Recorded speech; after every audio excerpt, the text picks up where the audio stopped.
Abatu bashanjira mu maka gabo bashobanjirirwe kandi nabagera ngo bahize ubwire buringwa kurwo muntu wabo bashanga fire anagirwa mu kishara.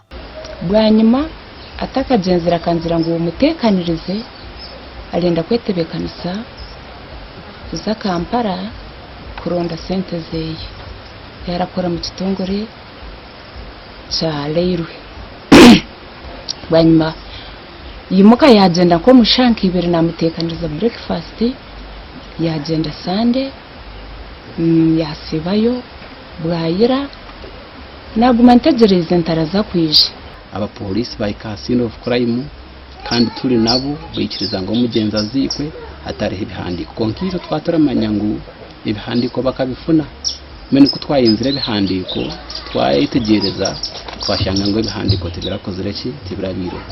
Nyakufamanyirwa nkatumushabe David Kandogo akakorera kitongore cyegari yo mwike cha East African Community Rails Corporation nkomuhwezo rukure bye sente umwaka gwa rukomorwe na nshanjune na yagaraka yakora nka accounts instructor Tabora Railway Training School umwaka gwa rukomorwe na nshanjune na mshanju omwihangari ya Tanzania. Macha zine cyakozirweho kunga nka family ikaba nenda ngo president mukuru wihanga atayire family akwa president atayira makagayitirwa abantu babo president yagahumuriza kandi nekeji omuzeye akakorera East Africa akakorera Uganda Railways akahereza community.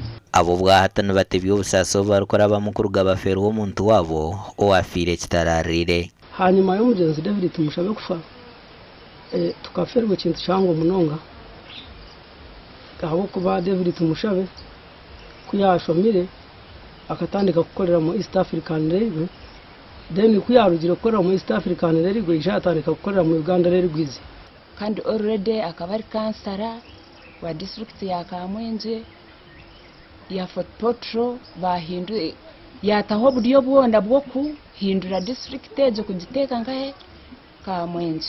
Enshongezo mujecero kwa mukuru wihanga aine cyazigambireho konke kindi neza kubuza polisi yine connection ninga report ikiri kumanyaho ageze shonga na relevant bodies simbaburize ntumuzagize rose death certificate. Abo bwahatana bashaba mukuru wihango kubagaruka mu ngo habwo kuba bamazire imyaka 13 ubwo barinziro ubuhwezi batarukubutunga amakuraga gashakwa Anthony Atwine.